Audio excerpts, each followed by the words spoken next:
Okay,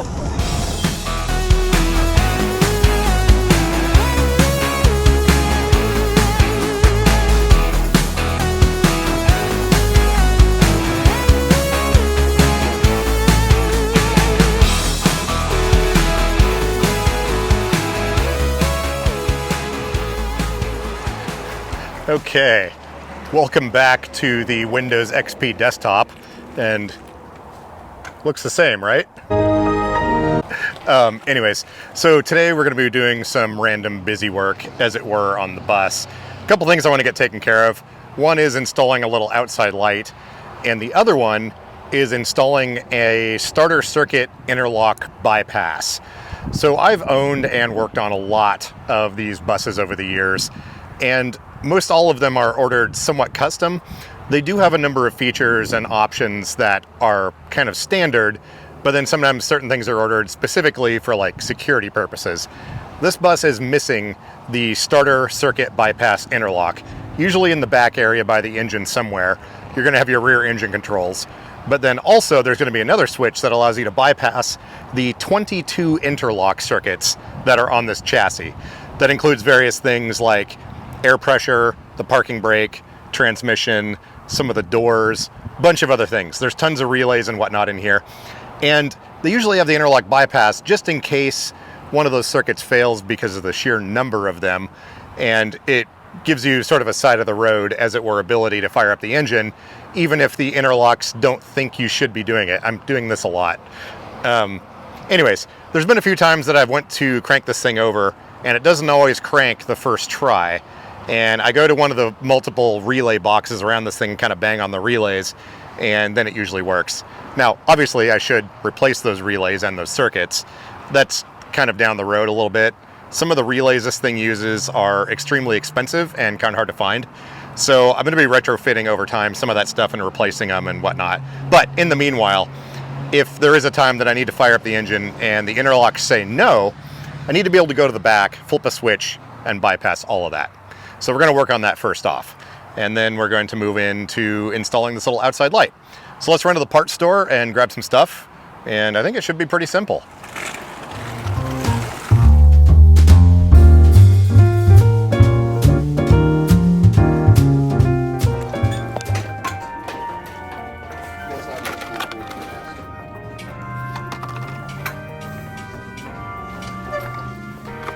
We'll read the receipt. Okay, we found one of these. It was reasonably priced. It was $11. Sometimes these things are like 35 bucks for no apparent reason.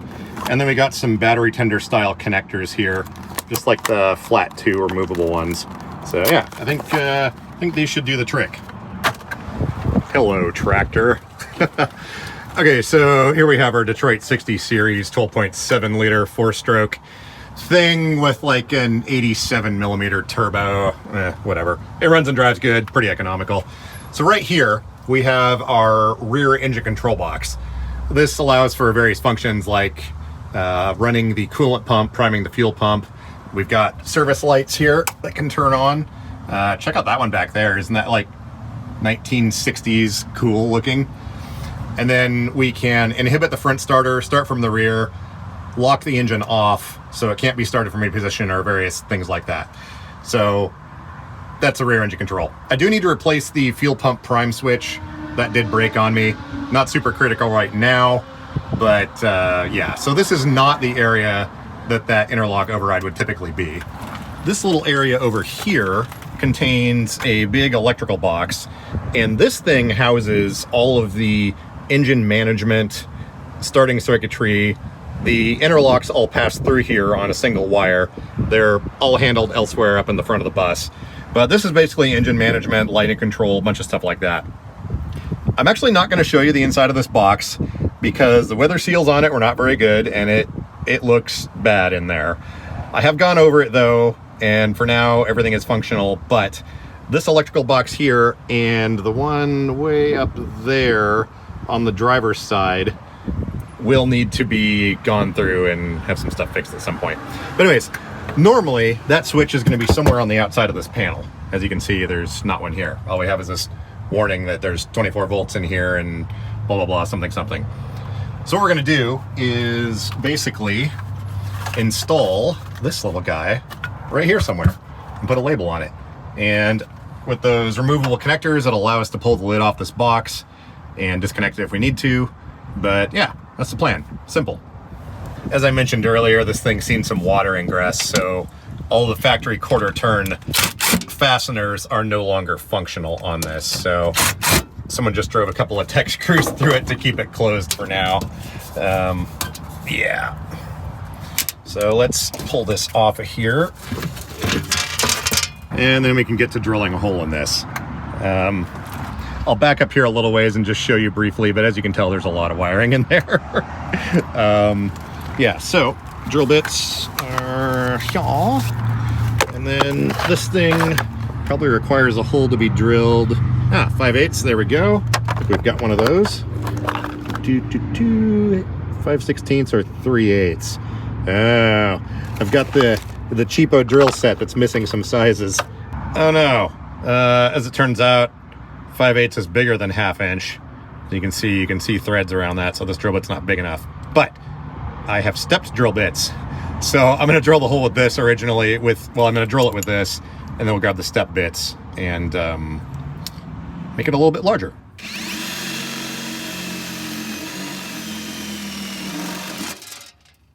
Safety third.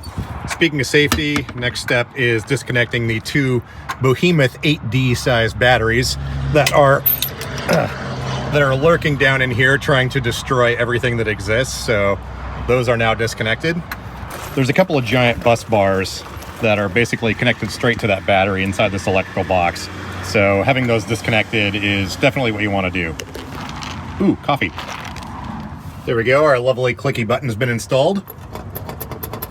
And we have our screw terminals in the back here.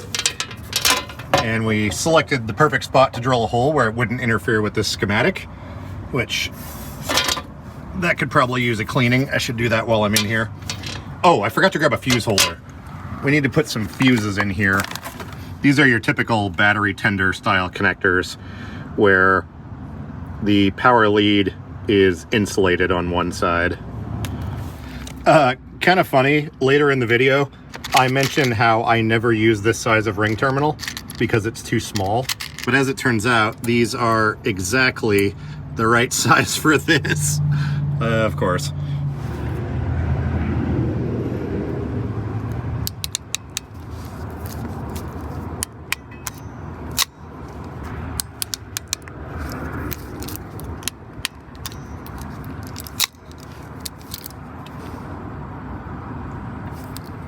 Okay, fast forward, a little bit of time has passed. We've got this guy all attached down here, and we've got our output that comes from the circuits I added. I plug into here. Basically, we're pulling power from down here in this area that I'm not going to show you, and it feeds through this fuse and then way up there into the interlock relay, which activates that solenoid right there. Now, that is not the starter solenoid. The starter solenoid's on the starter down there. But there's a step-up system of assorted solenoids because the starter has 4-aught cable going to it. And yeah, so this is like a low voltage signal area here. But anyways, I'm going to connect this up. Then we're going to turn the batteries back on and give it a test. And by the way, I did cover up this section as well with that abrasion resistant cloth stuff, just so we don't have anything in here that's going to short out. Okay, here we go. Everything should be ready. Let's give it a test and see what happens. By the way, I have not started this thing in about a week. These engines do love hot weather though, so I imagine it'll start right up.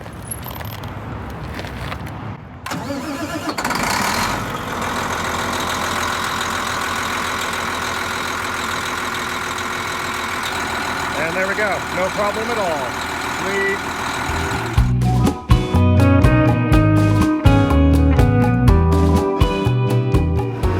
Okay, so I was having an issue where when the lift went up, it was not going up high enough, or it felt like the front of it wasn't quite the same level.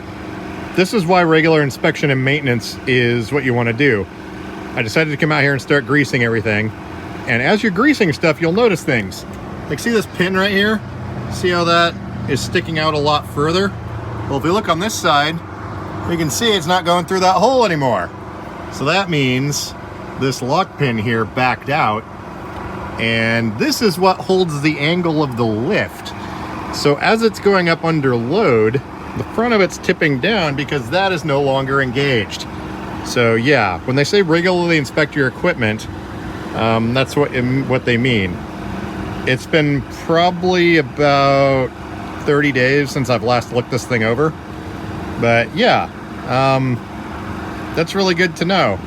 And I will be eyeballing these every time I get in and out from in the future. I'm gonna get this pushed back in here, get some paper towels and rags out here, get all this stuff cleaned up, because after greasing for a while, all the dirt and stuff gets in there. But yeah, that is Sketch Factor 5000 right there.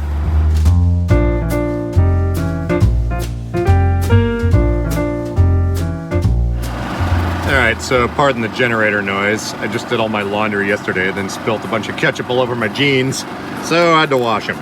Anyways, today what we're doing out here is installing this little light, so we have some exterior light out here. I've got the old ventilation blower that's in here that I'm not using anymore, because I've got the big one.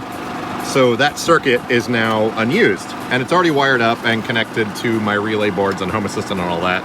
So my plan was to just use one of these things and get a little bit of outside light here, because it's extremely dark here at night. And I do have the giant outside lights up here, but those kind of attract attention at times, and I'd rather not daylight this whole area. I just want a nice little light right out here, so you can kind of see what's going on. So we've got our lift bay here. Back there is where all the power distribution stuff is, but we've got a little bit of room to reach back here, so I was able to drill this hole somewhat centrally, and we're basically going to attach this. Oh, I forgot to grab the screws. Ah, well. But our old ventilation blower is right up there, so we can disconnect the circuit from that.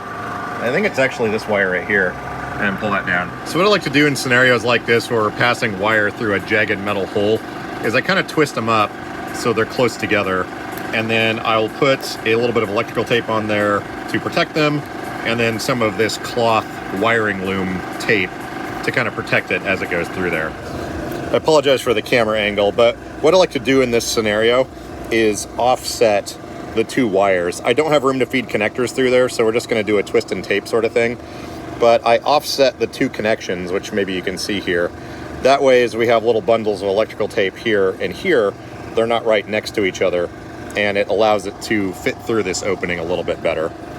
But it allows everything to lay all flat and make sure you have a really good connection. This thing is not pulling very much power at all, so I don't feel the need to solder these, and this is not going anywhere. And there we go. I'm going to get a little glob of sealant and put it back in here, just to keep water from getting into the light and in through here. Because this area right here, water comes down from that gutter. I put this drain tube on here, which kind of works, but that still tends to back up quite a bit, and lots of water tends to run down this area. So anyways, yeah, I think that'll work nicely. Okay, now we're ready to mount this thing. I'm just going to use a couple of tech screws, but because we have an aluminum skin over the steel chassis, this outer skin, tech screws will go through, and then it'll start pulling it out and away. So we're going to have to pre-drill these two holes to get through the steel upright beam that's in here, and then we should be ready to drive the tech screws in. Okay, so I'm halfway up the lift here, and I'm super hyper aware of everything on this lift normally, and especially now that that pin tried to back out on me. But I start going up and I was like, wait a minute, that gap between the door and the lift is wider over here than it is over there. I was like, oh, wait a minute, the door's open. But it freaked me out for a split second there. I'm always keeping an eye on all that stuff now. Okay, electrical life hack 2.0. I ran out of butt connectors, and all I have is a bunch of stuff. Like, for example, these little ring terminals right here, I never use because they're so tiny. So what I do is just clip the ring part off, and then use the rest of it as a butt connector. Just feed the wires through and then turn them off. Now these pieces are sharp, so when I wrap these up with electrical tape, I'm gonna have to put an extra piece over here to keep that from slicing through. But yeah, so basically our wire comes through the wall right there, then comes down, and then comes down from up here. So yeah. So yeah, I think we're at a good spot. I should probably test this and make sure this light works. This light will run on 12 or 24 volts. Ordinarily, I try to avoid using my power converter if at all possible, but that fan was already 12 volt, and this is already wired up to the buck converter. Where's that? I guess it's not in there, it's down below, but anyway, so we'll just run it on 12 volts, but let me turn it on real quick and we'll make sure this works. Hey, looky there, we have a little light. It's not super bright during the day. I'll probably wait till it's dark outside and show you what this looks like, but I've actually been using one of them in here as sort of a nightlight between, well, it's between the pellet stove and that thing, and it's almost too bright in here in the dark. But yeah, I think this should work nicely, but just kind of barely see it's on there. That's all I wanted out here. So anyways, I'm gonna turn that back off. We're gonna get this all buttoned up, and I think we're good. Okay, there's one more fairly important thing we want to do here. We're running this on our 12 volt bus, but this was a fairly high amperage circuit before, and I know it's running off of this smart relay up here, and the only thing running on 12 volts comes down here. So I know it should be, oh, we have two options. I think it's this bottom one. It's currently energized though, so if we pull the fuse, the light should come on. Yeah, there we go. Okay, so that's what we want. So right now there's a 10 amp fuse in here. I want to drop this down to like maybe 1.5 is probably too small. Let's do, is there 3 amp in here? Actually, oh, we have 2 amp fuses, perfect. We're gonna put a 2 amp fuse in there simply because we installed much smaller wiring on the end of that light. That light is pretty much never gonna fail in a way that's gonna blow the fuse. I'm just concerned about the wiring. So 2 amps it is. So we'll just plug this in here. There we go. And now we have a compatible fuse for that little itty bitty wiring that is connected to that light outside. Once again, this is just temporary. I feel the need to say that every time I show it because everything else is so nice and neat. And then, yeah, there's that. Also, currently I'm bypassing some of the stuff. This is the power cable coming up from the generator. So that's feeding all the outlets in here and then also the battery charger. But anyways, yeah, once we get the rest of the solar put in, we'll be good. And lastly, we're gonna go into Home Assistant here and basically rename this thing, because right now it's right here, it's called ventilation, but yeah, that's obviously not what it is anymore. So let's go in here into our settings, and then let's change our name to, what do we want to call this? I guess porch light. And that should be good. Update. Okay, that is updated there. Now let's create an automation that will turn that on at sunset and off at sunrise. And actually I already have one set up here. There we go, auto night light. This is for the, actually here. Yes, it's a mess in here. Yeah, so I have one of those lights right there. I'm just using as like a night light so I can see in here when it's completely dark. But since that one's already set up and it seems to work good, we'll just duplicate that. So we'll go in here to edit, and then we can go up here and say duplicate automation. So we'll call this auto porch light, and then we need to change our device down here. So let's remove that, and then this is on the multi-relay, there we go. And then action,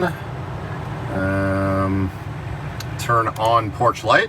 Okay, wait for a trigger, continue on timeout, sunrise, and then sunset. Change this to multi-relay.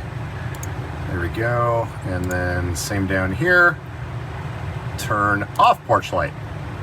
Okay, cool. Save. All right, I think we should be good now. All right, cool. Well, there we go. Oh, and BT dubs, if you're not aware of what Home Assistant is, it's basically a smart home platform that you can run on your own. It's the same as like the Google Smart Home and the Amazon Assistant, trying not to trigger people's devices. But the cool thing with this is you run it on your own hardware and none of your data is in the cloud, unless you want it to be. But the whole idea with it is sort of privacy focused and your data is not being sold. I'm running it on a Raspberry Pi 4, and it just basically sits up there, handles everything, data logs all kinds of... It data logs everything, has all my data right there. So basically you can have a smart home without giving all your data to the cloud overlords, as it were. But yeah, it's pretty cool. It's gotten a lot easier to set up than it used to be. But yeah, it's called Home Assistant, 2 words. Look it up, it's pretty cool. It can run on a whole bunch of different hardware and does a lot of neat things. Like, actually, one of the recent things I did, because I have to watch out for temperature issues, I've got, actually there's one of them right here. I've got little temperature sensors inside and outside and all over the place.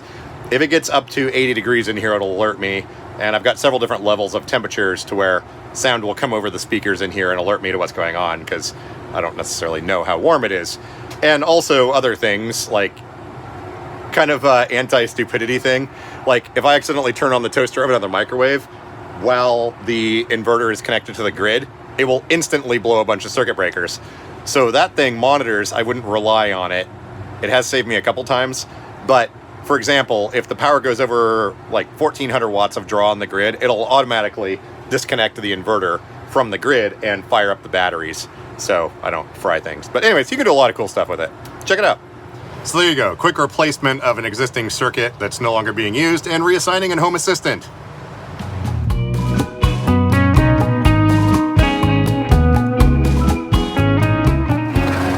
All right, so, well, it was clean in here earlier, but my friend's mom had a carpet cleaner. So I went over there and we used that thing to get the, oh, I guess I didn't mention, I spilled a whole bunch of coffee in here. Here's a photo. I posted on Twitter. The coffee was in that cup holder right there. And I was all tied in and strapped down with the soccer chair in here, and I didn't feel like trying to grab it. So I figured I'd drive carefully. That didn't work. Anyways, made a huge mess. But we got it carpet cleaned. It's dirty right now because, well, there's gravel everywhere. And I can't take off my shoes before getting in here. Anyways, all that being said, we just ran the ozone generator in here for about 3 hours. Just came in here to take a sniff. I turned it off a little bit ago and it's been ventilating in here for a while, but yeah, it doesn't smell like moldy McDonald's coffee in here anymore. Sweet. This little thing did the trick.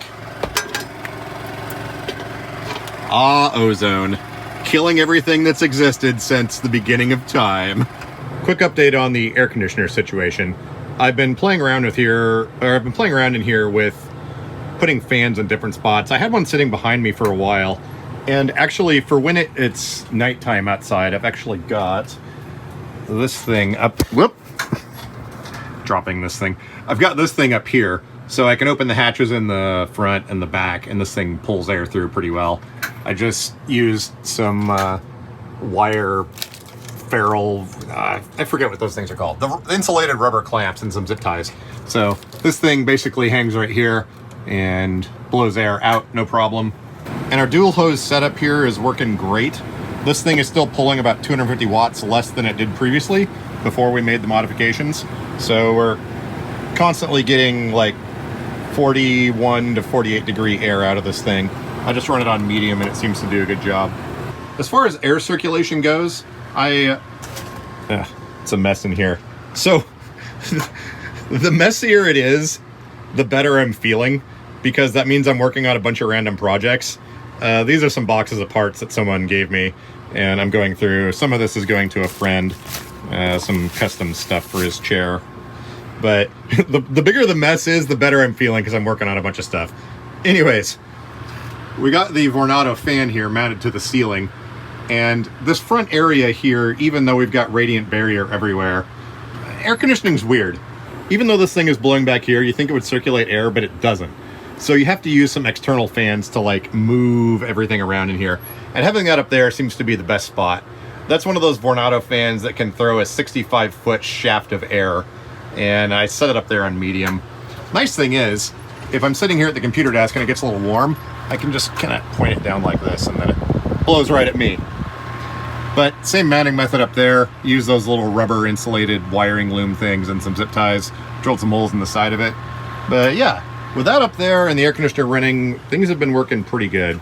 It's going to be getting up over 90 again tomorrow for the next few days, so that'll be the test, I guess, of all of it. But we've gotten up into the high 80s and things have been fine in here. I've found at this point pretty much, as long as it stays below about 82 in here, I'm good to go. But like I said earlier, I've got those alerts and stuff set up so that if it does get warm in here and I don't notice it, well, there's a certain set point that we reach, that thing will screech at me and say, what did I tell it to say? Hang on. So I've got another one of these devices that's linked up here. Let's trigger it. I forget what it's supposed to say. Warning. Temperature is 90 degrees. Exit immediately. So that's the final warning if I haven't ignored the previous two before that as the temperature goes up. But, yeah. Apparently I've been living in this thing a little over 10 months now. Time flies. I've always wanted to live in a bus, but like, that was before I was in a chair, but I mean, there's been a few things along the way I've had to learn and whatnot, but I don't know, I think we're going pretty good, or things are going fairly well. Oh, let's go outside and check on the van real quick. There's an update on the ozone situation. After our ozone treatment, was it yesterday or the day before? Can't remember. I had left it in here for about 3 hours, but overnight, yeah, I think it was yesterday, but after overnight, I came back out here this morning and the rotten smell had come back. So I'm gonna run it in here today for about 6 hours. We've been going for about 4 right now, so I'm just kind of checking on everything to make sure the machine is still operating in here. All right, hold your breath.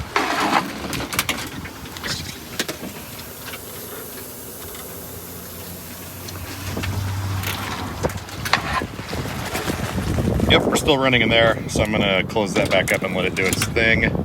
I think because it's hot out here too, the heat should help kind of permeate and loosen up everything as well. But I just find it funny that McDonald's coffee actually started smelling bad when it was in a hot car. Because normally everything they have is filled with preservatives and you can leave it sitting for years and you don't get any smell. But that one, like later the same day, it started smelling bad. So maybe the creamer they use in their coffee is actually not 100% chemicals? I don't know. Installing that little light outside is one of those things that I've been wanting to do for probably almost a month now.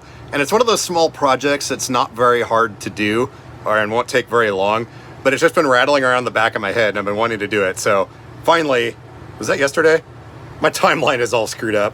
But yeah, finally took about a half hour and got that thing hooked up. So that's one thing checked off the list.